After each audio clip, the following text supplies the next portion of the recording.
Ashe, Ashe, Ashe, and Grand Rising. A grand day to you all once again, my very beautiful people. Yeah, this thing bright, man.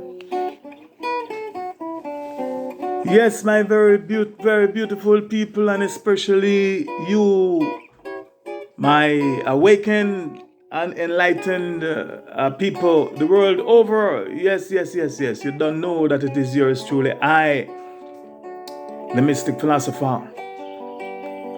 And as customary, along with some of my recorded chirping bird sounds and some of my rusty finger picking guitar gently playing in the background, and I'm here to share with you some more of my unique and thought provoking perspectives and insights. And yes, my people, it is high time for reason and for reasoning.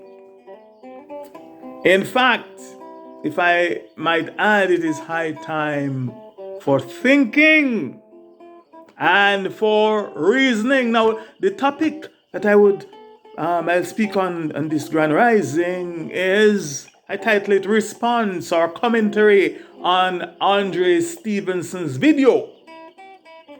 And the title of that video is Long Live Queen Elizabeth II.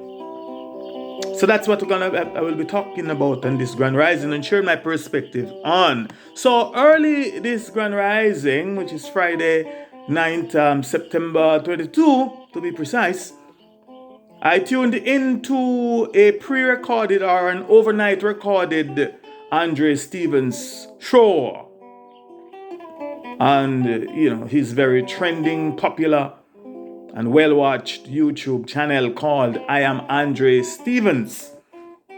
Now I don't, because I'm an early to bed, early to rise human, I don't stay up at nights and watch anything. I sleep, but I wake very early to take it in. And the title, yes, of the show is Long Live Queen Elizabeth II. Now, if you haven't watched or listened, you, my friends and contacts and associates, if you haven't yet watched or listened to that particular show, if you haven't done so as yet, I humbly ask that you please do so in order that you may hopefully get an informed understanding and also have a fair appreciation of some, if not all of the perspectives that I will be sharing in this, what I call commentary or my response video. Now, as I started watching and listening to his meaning Andre's monologue, I was quite taken aback first with the title of the show, Long Live Queen Elizabeth II, coupled with his introductory statement that was also preceded by his very formal, polite and poetic greeting. And I quote, "Tonight the globe weeps. Tonight the globe weeps. Tonight the globe weeps. London Bridge has fallen. London Bridge has fallen. London Bridge has fallen. Good night. Good night. Good night." Unquote. I'm sure I didn't do justice to his poetic and well-articulated voice, but when you listen to the video, I was just trying to express but I can't do it like him. Now, for a moment, after listening to him for a moment, I found his statement rather confusing, perplexing, paradoxical, or possible both.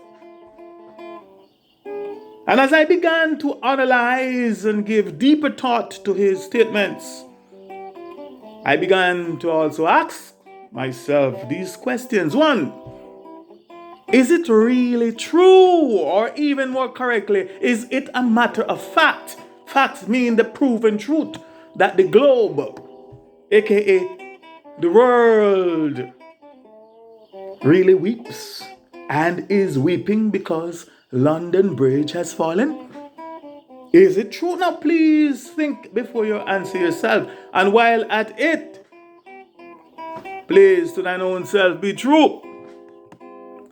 In other words, is it a fact that all the alive, all the awakened and enlightened souls today, all the alive, awakened and enlightened humans today, all the alive, awakened and enlightened, highly melaninated humans today, we the Earth's pre-Adamic humans, we the Earth's original and organic humans, we the Earth's natural native earthly human that are commonly called Africans, we the remnants, yes, we the remnants and survivors of the malevolent Caucasoid transatlantic human trafficking, chattel slavery, and human slave trade. Is it a fact, aka is it a proven truth, or is it the proven truth that we are weeping? Weeping because London Bridge has fallen? And with these questions resonating and amplifying in my mind, I continue to listen even more attentively, hoping to get the right answers. Now, a few of you, my contacts, a few of you, my associates, and those of you who I consider to be my mental gymnast, with whom I have shared this and other of his meaning Andre Stevens' videos. A few of you have since came down very hard on me via your text messages and phone calls, thereby sharing your displeasure with me doing so, with me sharing Andre's videos with you. Examples, and you know yourselves. Here are just 3 of such harsh, what I consider to be harsh rebukes. Number 1, Mystic, you let me waste 30 minutes of my life listening to this idiot. And with that, there is what they call, I think it's called emoji. Let me describe what it is for you. It is a colon or a semicolon with a dash and a close, an open bracket or an open parentheses. Right? I don't know what that means. But those of you who are versed in the this type of talk, I guess you will understand what that is. The second comment is, I don't have 2 hours from another of my associates. I don't have 2 hours to waste listening to his crap. And the third, Mystic, it looked like you two have much time, or rather too much time on your hands to listen to strange characters like this. LOL. Can't you see that this guy is missing a screw? Unquote. So those are just 3 of the comments. And to this, and this is my reply. This is how I replied to you. Or this is how I will reply to you, and also to whom this may concern. I hereby reply to you with a quote from one of the world's most famous prose poem, known as Desiderata, a poem by the late Max Ehrmann. And I quote, "Go placidly amid the noise and the haste, and remember what peace there may be in silence. As far as possible without surrender, be on good terms with all persons. Speak your truth quietly and clearly, and listen to others. Even the dull and ignorant, they too have their story," unquote. The emphasis here from this portion of the poem that I would like you to hone in on and to focus on is here. Listen to others. Even the dull people like myself. even the dull and ignorant. They too have their story from the mystic philosophers. From the mystic philosopher's perspective. For us truth seekers to learn more, we must first listen more. We all have our own truth and also our own story to tell. We may also agree that our perception of others is not always true. Therefore, regardless of how we may perceive an individual,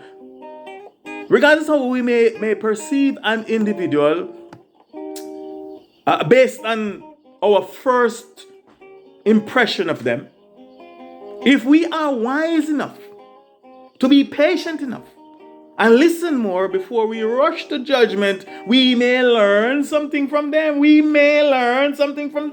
Something that we might not have yet known. Yes, we can learn from everybody. We might not have heard or learned of these things before.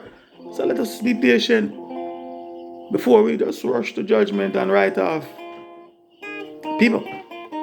And also, just for clarity, and also for the record, I, the Mystic Philosopher, I am a subscriber to his channel. Yes, I am a subscriber to his channel. And also quite an admirer of some of the work that he, via his platform, has done and is doing, especially as it relates to exposing governmental and political corruption in Jamaica. His search, I'm an admirer of his search and protest for justice on behalf of all missing and presumed murdered women and children in Jamaica, and especially the work, I'm an admirer of him, especially with the work that he and L.A. Lewis, I must mention, and many other blogger, or what they call them now, vloggers, has done in the search for justice for young missing Donnalee, Donaldson. Yes, I admire the work that he has done, along with others.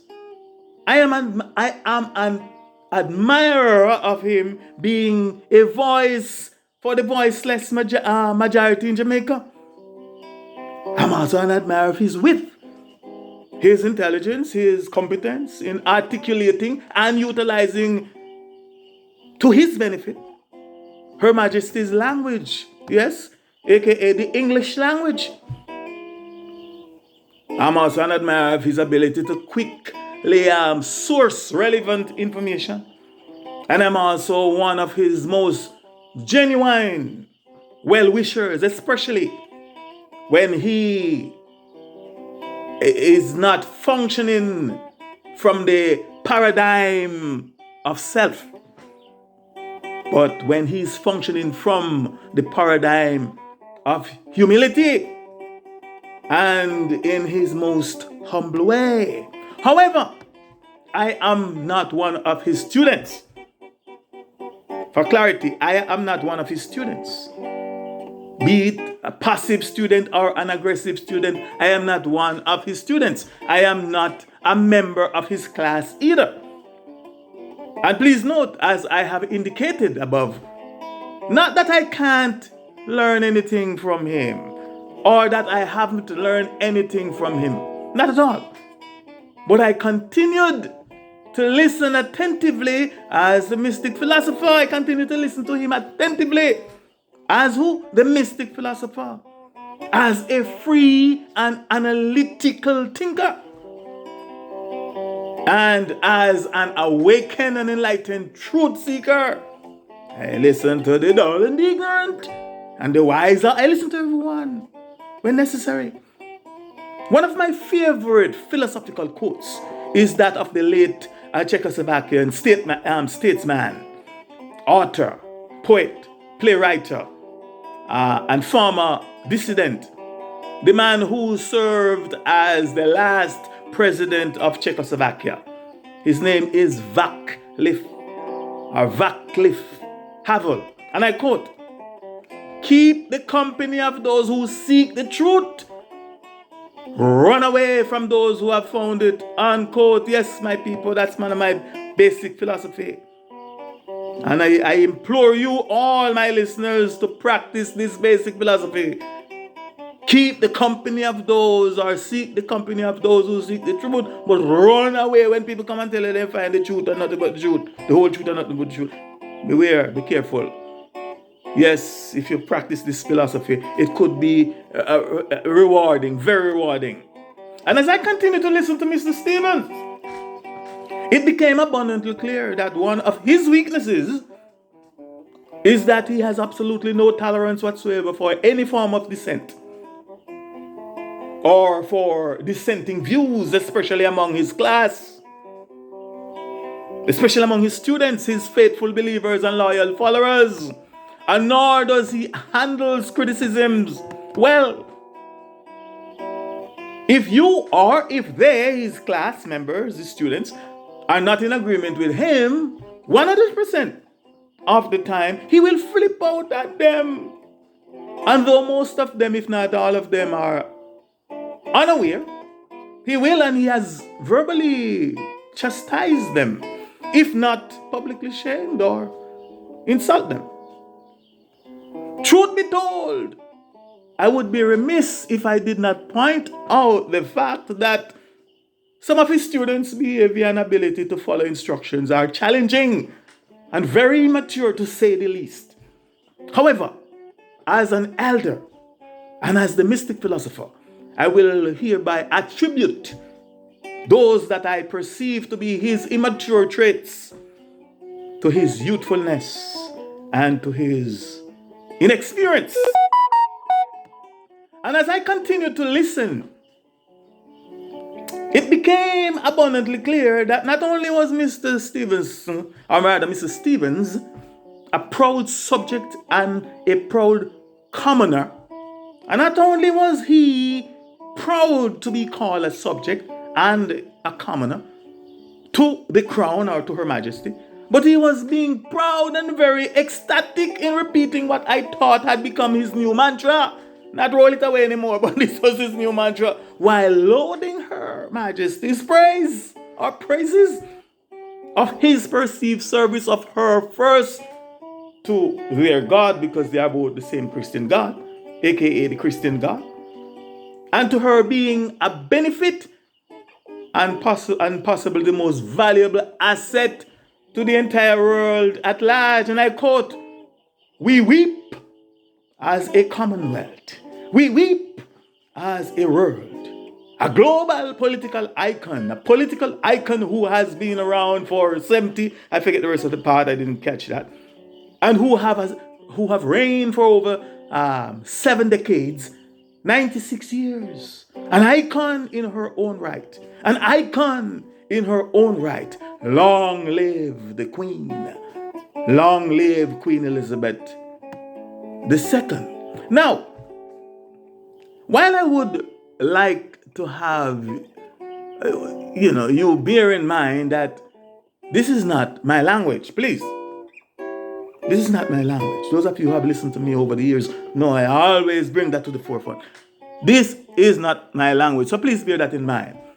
And nor do I claim to know it. I don't claim to know this language. But my question here again is this. If it is indeed true that the Queen is really dead, as the word dead or the term dead is, or as it means, and as it is commonly understood among us, then is it sensible for one to say, "Long live Queen Elizabeth II," when, or if we know, and know that we know, that she has really died, or that she's really dead? I could and I can reasonably understand, and overstand one saying, "Long dead the Queen," or "Long dead the Queen, the King," or "Long dead the Prime Minister," or "Long dead anybody," etc., etc.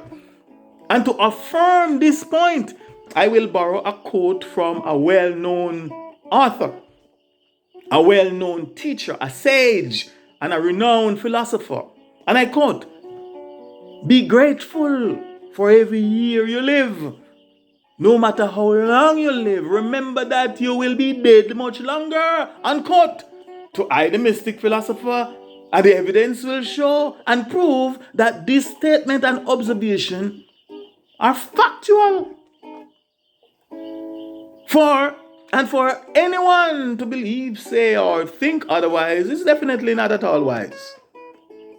In other words, to say long live somebody or long live anybody, be he or she a king, a queen, a prime minister, a family member, etc., or a commoner, after they are known to have died, is either nonsensical, political, hypocritical, or both.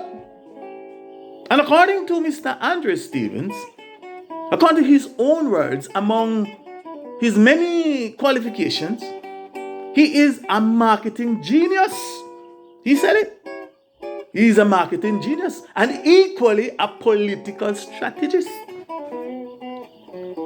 This I also interpret as him admitting to being an astute politician. And thus, from my perspective, if he was deliberate and intentional in his statement, then he is hereby, in this video, the video mentioned, making a political strategic statement to fall back on later or in the future, in his future political career.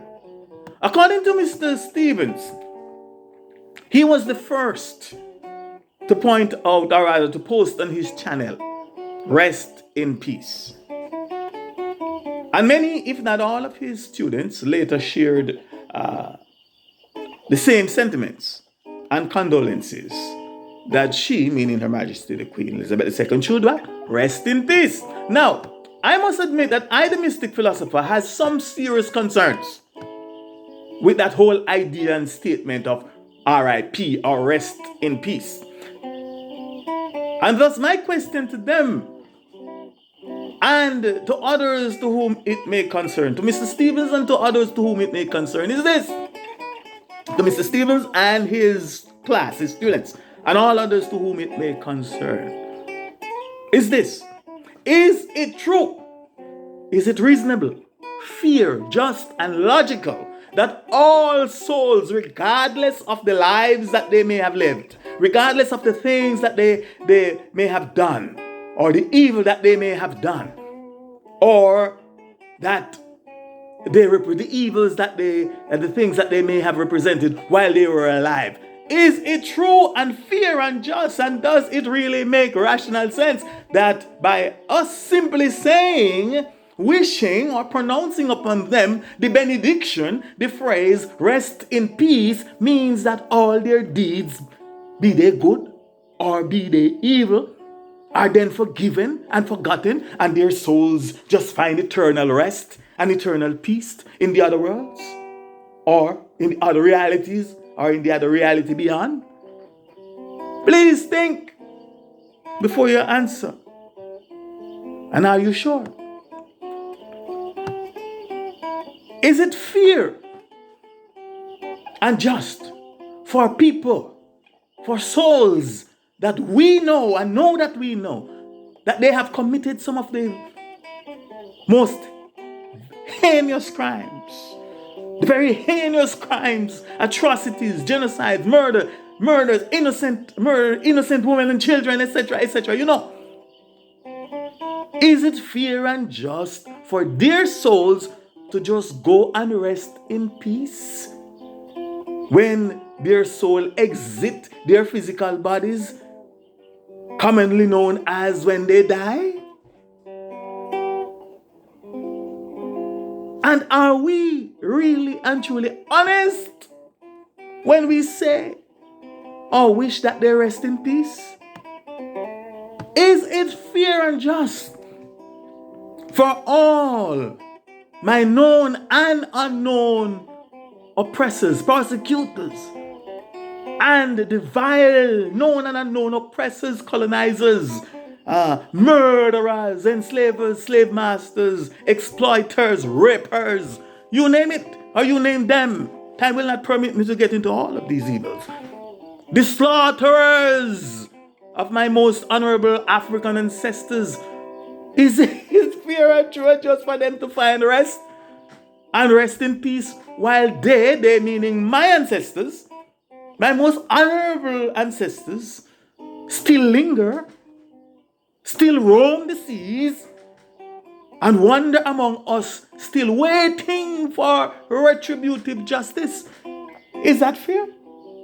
Please think again, my people. Please think before you answer. And are you sure? In fact, according to the said Adamic race history and holy book, aka the Christian Holy Bible, the King James Version, and I quote, "And as it is appointed for men to die once, but after this the judgment," Hebrews, the holy book, Hebrews 9 and verse 27. And according to that is from the King James Version, and according to what is known as the New International Version, the NIV, and I quote, "Just as people are destined to die once, and after that to face what?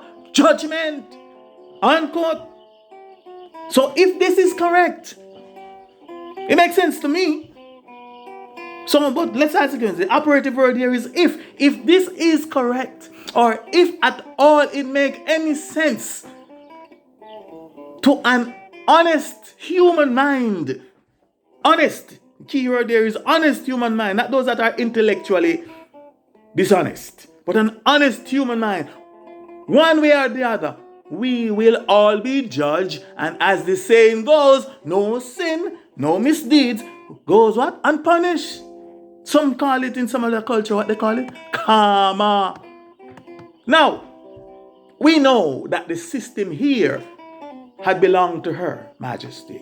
She was the head of state and the head of the courts here on this side of reality. She was the head of all the judges here. In other words, she was untouchable. She was the God of the God of her system, her justice system. We know that. So my final question here are these. Is she or will she be the head of justice over on the other side as well? And if she is not, and as a consequence, she too is judged by real justice, not a justice system, but by real justice, do you think that she will or that she may be found guilty in that judgment on the other side of any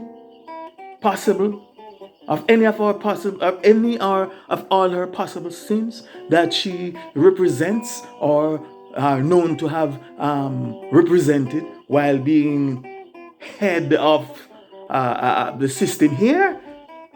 Please again think on these things before you answer. And are you sure? Please think. In closing, my dear beloved people, I will borrow another quote from the said Adamic Race History and Holy Book, Her Majesty's book, it's Majesty's book, King James Version. And I quote 1 Corinthians 15 verse 19. "If in this life only we have hope in Christ," and the word Christ here, I'll interpret that to mean hope for justice, hope for truth, hope for good, you name it, "we are all men most miserable." Again, let me repeat that. If in this life, this side that we are on, that we see all the suffering, the injustice, the robbery, the murdering, the killing, the isms and schisms, you name it and you name them, I will not permit him to get into them all. If in this life, on this side of reality, only we have hope, high expectation for justice, we are all men and women, I might add, most miserable. In fact, let me quote it from the New International Version. Take it away from the King James. That is the King James. Let's go to the New International Version. And I quote, "If only in this life we have hope in Christ, in justice, in peace, in humanity, etc., etc., we are all people most to be pitied," unquote. If in this life only. If, according to Mr. Andre Stephen, Her Majesty and all others, I might add, he didn't say all others, I'm adding that, but if Her Majesty and all others, all other accused and like-minded people are, like-minded people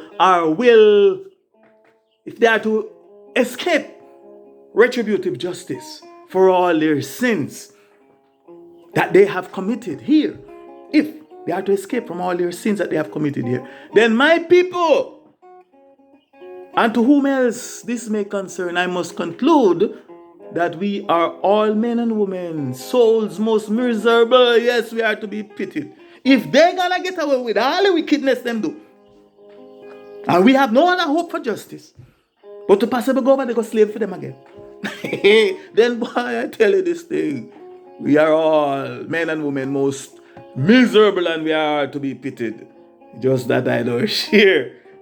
I think justice exists, or else there wouldn't be a word for it. Let me close right now, my people, and say thanks for listening thus far.